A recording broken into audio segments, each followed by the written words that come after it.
3.6.0 まとめ。ジャスパルと申します。メンテナンスお疲れ様でした。マジのガチの環境激震アップデート 3.6.0 が配信開始となりまして、それはいろんなところに影響が出まくっておりますので、現在分かっていることだけではあるんですが、まとめていきたいと思います。マジで各フィールドの出現ポケモンめちゃくちゃ減ってます。それでは参ります。ということで 3.6.0 アップデート内容についてお知らせの項目順に内容を確認していこうと思います。タイムスタンプもつけておきますので、必要なところがあれば飛んで見てみてください。ってことでアップデート内容、まずは新機能、新しいイベントキャンペーンの準備ってことで何かしらのイベントデータが追加されたようです。昨年のこの時期だとカレー 1.5 倍のサマーフェスか法園御三家たちがピックアップされそうなもうすぐ3周年記念かと予想していたんですが、法園御三家の出現フィールド、それはえぐいほど減らされているので、今やるんですという気がしないでもないですね。こちら後日お知らせが入り次第動画にしたいと思います。新しいイベントキャンペーンの準備でした。お次、新しい睡眠導入サウンドの追加、アマ×幻ってことで、早速少しだけ聞いてみたいと思います。どうぞ。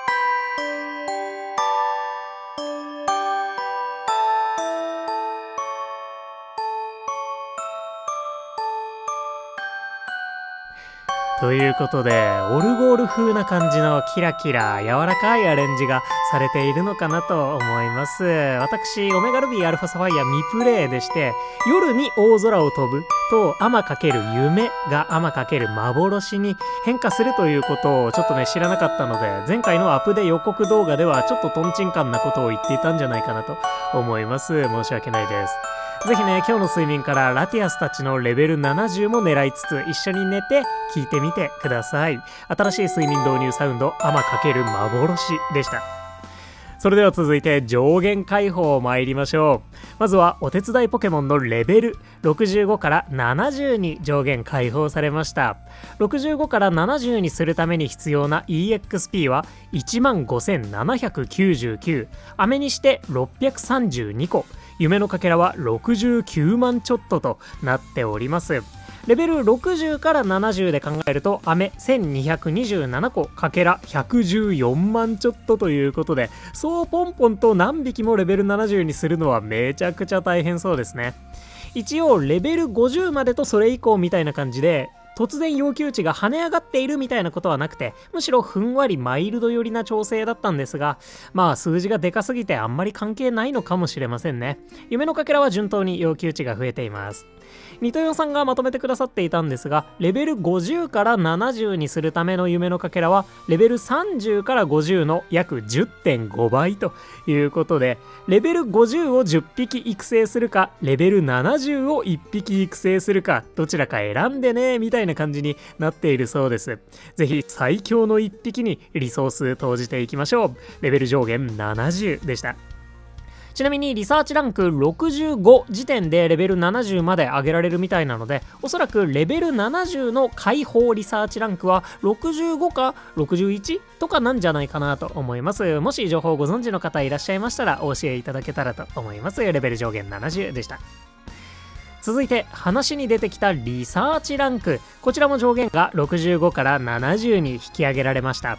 ランク65から66に1ランク上げるためには34万8931リサーチ EXP 必要となっています。なお64から65か34万980と1万 EXP も増えていないので、64以降は伸びが緩やかになっているものと思われます。まあそれでもランク70にするためには185万とか200万前後くらいとかかかるんじゃないかなと思うので、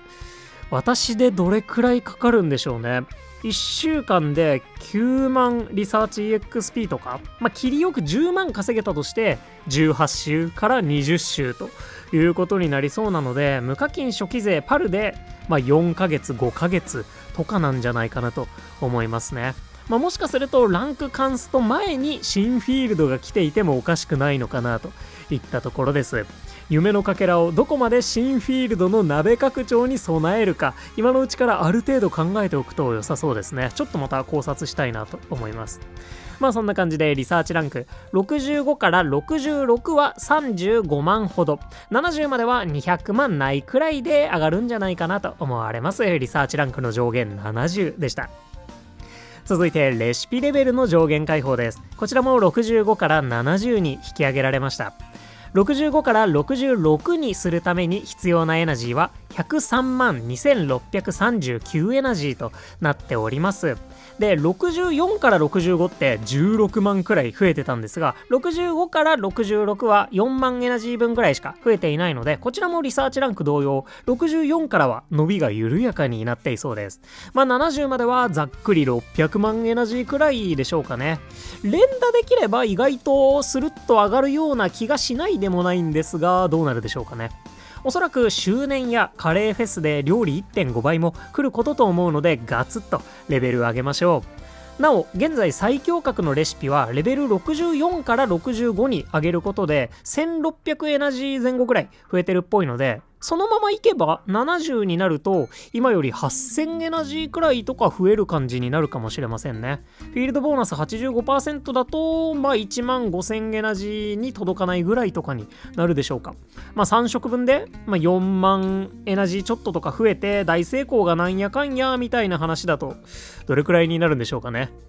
レベル70にして1日3食最強レシピ作れれば今よりも1日4万とか5万エナジーくらいは増やせるポテンシャルがあるのかもしれません。ってことでレベル65から66へはおよそ103万エナジー、レシピレベルの上限70でした。上限解放ラストはポケモンボックスの最大容量1200から1400に引き上げられます。こういうのはね、なんぼあってもいいですからね。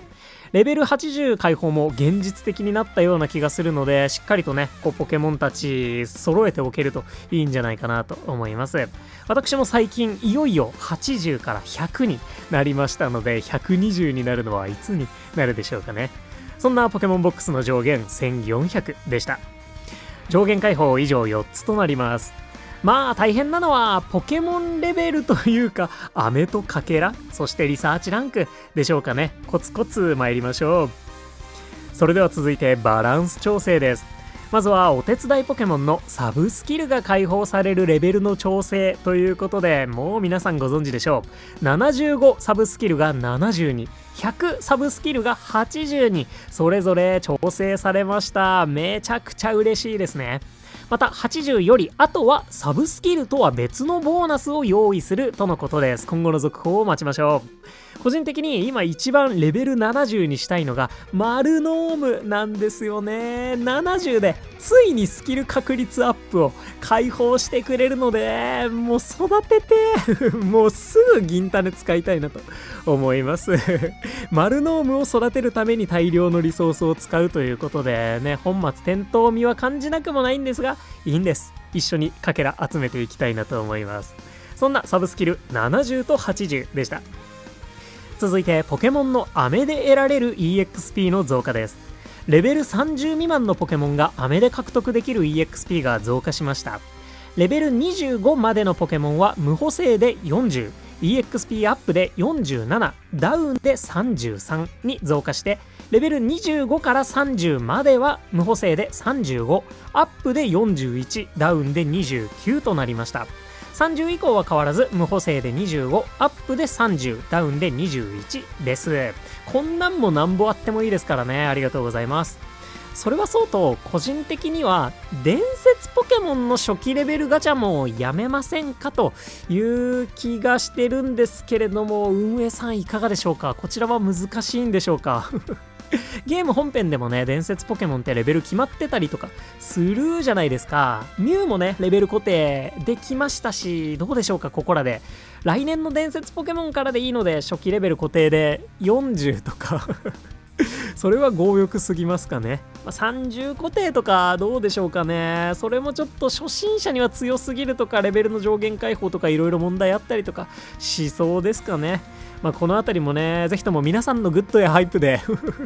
応援いただけますと幸いです。そんな調整もお待ちしています。ってことで話をそらし上げてしまいましたが、レベル30未満のポケモンの飴の EXP が増加しております。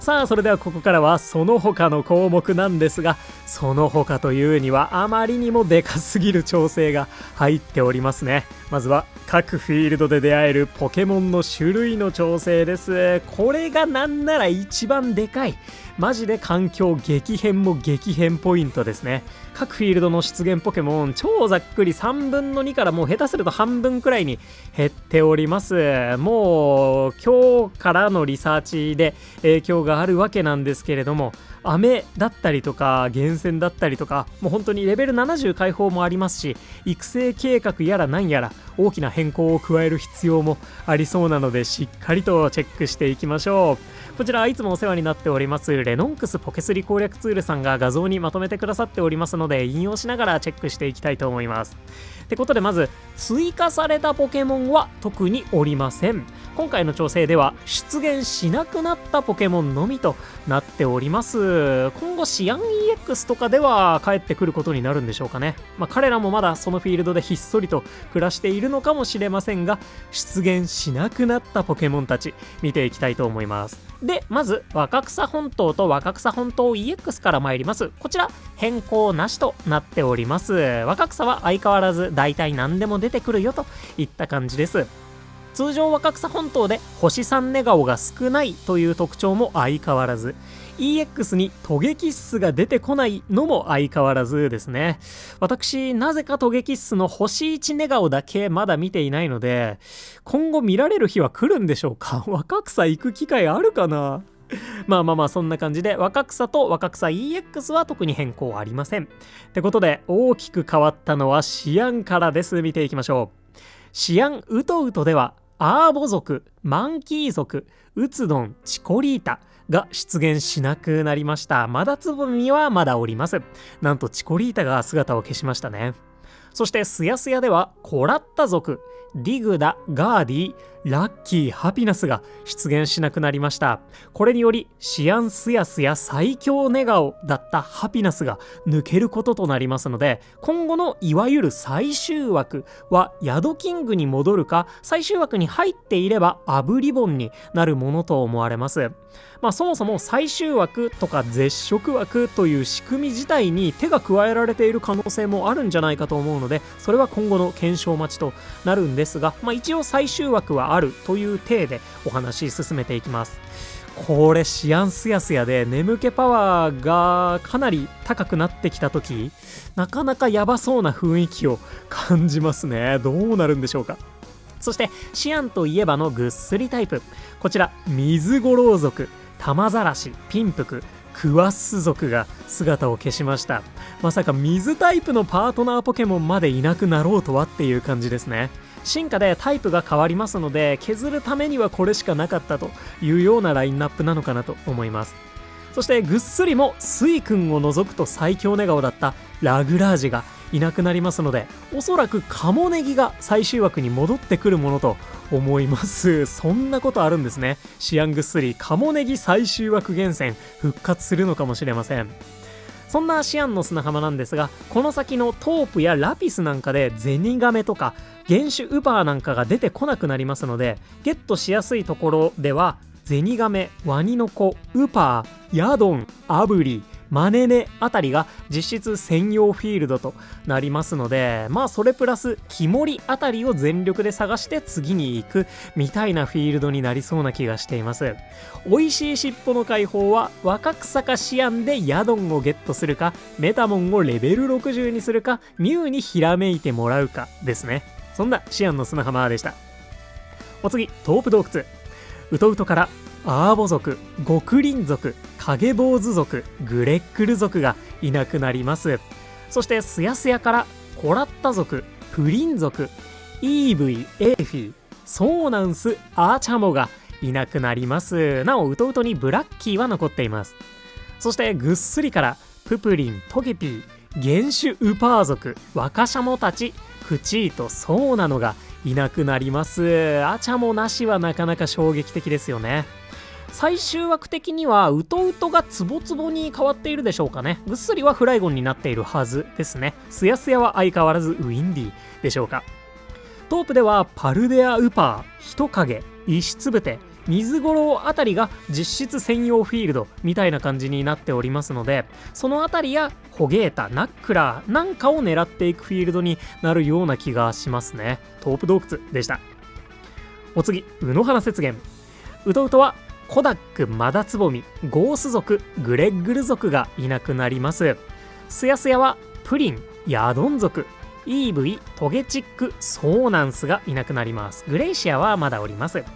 ぐっすりは石つぶて、カラカラ族、トゲピー、ソーナの、ワシボン族、トゲデマルがいなくなります。ウノハナは純粋に悪、ノーマル、氷タイプを探すのにうってつけ的なフィールドになったんじゃないかなと思います。まあどこのフィールドもそういう感じにはなってるんですが、ウノハナは特にもともと悪、氷タイプあたりを探すフィールドっていう感じがあったかなと思うので、意外と影響は少ないような気はしますね。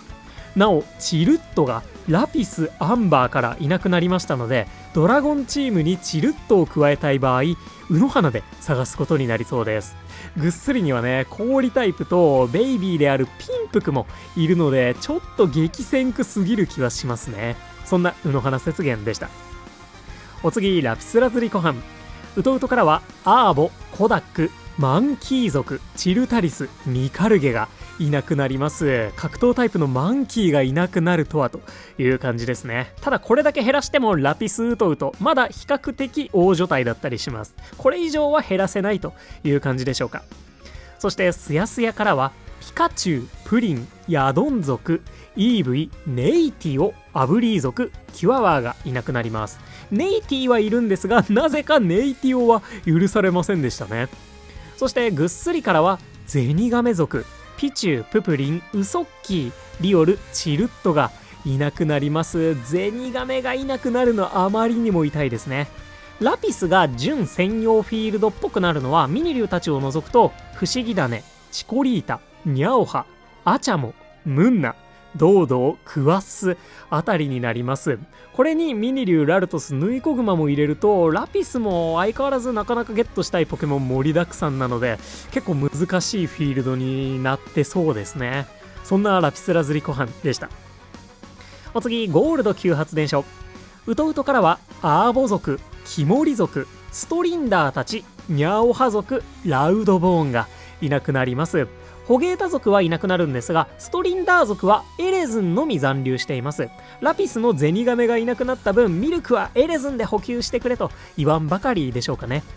スヤスヤからはイーブイ、ディグダ族、バリアード、メリープ族、ムンナ族、ホゲータ族がいなくなります。メリープを切らなきゃいけないくらい電気タイプはたくさんいるということでもありますかね。ぐっすりタイプからは石つぶて族、原種ウパー族、マネネ、クワッス族がいなくなります。かなり潔い削り方ですね。ゴールドの重要どころのポケモンでいうと、バケッチャの準専用フィールドになりました。ウトウトはアゴジムシ、バケッチャ全力厳選っていう感じになるでしょうかね。そんなゴールド急発電所でした。それではラスト、アンバー渓谷。ウトウトはキャタピー族、ツボツボ、バンギラス、チルタリス、バケッチャ族、パルデア・ウパー族がいなくなります。ここもめちゃくちゃ思い切ってきましたね。毒虫ドラゴンタイプのフィールドであるアンバーはもうウトウトが密集しすぎてるので、誰かを削らざるを得なかったということなんじゃないかなと思います。なおバンギラスとサナギラスはいなくなるんですが、ヨーギラスのみ残留しています。雨集めがねちょっと苦しくなるんですが、ヨーギラス出てくるのは非常に嬉しいところですね。そしてスヤスヤからは人影族、ガルーラ、アチャモ、ムンナ族、アブリー族がいなくなります。人影いなくなるんかいもともとね、アンバースヤスヤで最も飴が手に入りやすいポケモンだったんですが、いなくなってしまいましたね。ガルーラもいなくなりましたので、生姜の未来はヨーギラスに託されすぎているのかもしれません。そしてぐっすりからはサナギラス、ワカシャモたち、水五郎族、チルットがいなくなります。あのブレイズキックネがもう見られなくなるというのは若干の寂しさを感じますね。これからぐっすりの最終枠ではクチート、トゲデマル、フライゴンあたりをよく見ることになるのかもしれません。ってことでアンバーで重要度が増していそうなポケモンは一応アーボ族が準専用フィールドになりましたね。他は相変わらず達兵衛、石住まい、ナックラーっていう感じでしょうか。といった各フィールドの変更点でした。なおメタモンの寝顔調整ありってことで、例えばラピスでピカチュウとゼニガメが出現しなくなりましたので、対応するポケモンの変身寝が出現しなくなったみたいですね。ポコはポケモンみたいに思い出が残っていて変身してくれる的な展開にはどうやらなっていないようです。いやー、そんなわけでなかなか衝撃的な変更がどっつり加えられていますね。どのポケモンも若草以外では基本 1,2 フィールドのみの出現という感じになりますので、そのフィールドではより探しやすくなった反面、例えば得意だったフィールドで突然狙いのポケモンがいなくなったみたいなこともめちゃくちゃ発生していることと思います。今ね、初期勢ではアンバー行ってる方も多いんじゃないかなと思うんですがねレベル70解禁によってより飴だったりかけらだったりを集めたいタイミングかと思うので、マジでシアンスヤスヤで激下ブレリサーチになるとか全然シャレにならないんですけど、リサーチの仕組みが変わっているのかどうかは今後の検証待ちとなります。少なくともこれまでの最終枠、絶食枠からは間違いなく変化があるはずなので、こちら情報を追っていきたいなと思います。続報をお待ちください。またね、初心者向けのポケモンゲットティア的なものも考えていきたいなと思います。そんな各フィールドで出会えるポケモンの種類の調整でした。ということでここまででも爆裂ボリュームだったんですが、あとちょっとで終わりとなります。続いてウィークリーミッション報酬の変更です。卯の花雪原と若草本島 EX のミッションの行が変更されたみたいです。こちら来週から反映となりますので、詳細は今しばらくお待ちください。ちなみに現在はこちらとなっております。卯の花のこの3匹も若草 EX のポケモンたちも別に出現しなくなったとかはないので、これはどうなるんでしょうかね。来週判明することを待ちたいなと思います。卯の花と EX のミッション5項の変更でした。続いて鍋の容量の調整がございます。主にゲーム序盤で関係のある項目となっていますね。こちら予告の時と特に変わらずアップデートで反映されました。こんな感じに変更されているはずですね。鍋の容量の調整でした。そして続いてというかラストとなります夢の塊で交換できる夢のかけらの量の調整ということで、夢のかけらの量少し増えるとのことだったんですが、リサーチランク65では2962から3506に約 1.2 倍くらいになっております。結構でかくなってますね。ここからさらにリサーチランクの上限解放の分レベルが上がればどんどん増えていくはずなので、ランク61から65だと360くらいとか増えていたので、ランク70までいくと1個使えば4000かけらぐらいもらえたりするでしょうかね。貯めている方はいつ使うのかちょっと悩ましいところかなと思います。初期勢であればホリデー雨ブーストとかまでにランク70にいけるんじゃないかなという気もしなくもないので、そのあたりが使い時となるでしょうかね。そんな夢の塊のかけら量の増加でした。そして一部テキストの修正および表現の統一と軽微な不具合の修正回収が行われているようです。こちらね、何かしら気づいた部分があればぜひコメントで教えてください。といったアップデート 3.6.0 まとめでした。いやーマジで大ボリュームすぎましたね。早速明日のリサーチから、分割されている方であれば今日からすでに出現ポケモンに影響出ておりますでしょうし、これに何かしらキャンペーンの告知が後日入ってくるということで、どうなんの今後もね、来週どこ行くとかでもう少しフィールドや育成しやすいポケモンについても掘り下げてみようかなと思いますので、皆さんもね、何かこうフィールドのポケモンの変更とかで気づいたこととかあればコメントで教えていただけますと幸いです。ということでレベル70サブスキル環境開幕となりました。かけらとのバランスを考えつつお気に入りのポケモンがっつり育成していきましょう。そんなアップデート 3.6.0 変更点まとめでした。ということでここまでご視聴いただきまして誠にありがとうございました。お相手パルでした。よろしければ動画にグッドやハイプで応援いただけますと動画の拡散につながりまして非常に心強い助けになります。いつも本当にたくさんの応援から力もらっております。ありがとうございます。それでは早速新環境を乗りこなしていきましょう。まずは明日のリサーチ楽しみすぎますね。今日も元気にいってらっしゃい。またね、バイバーイ。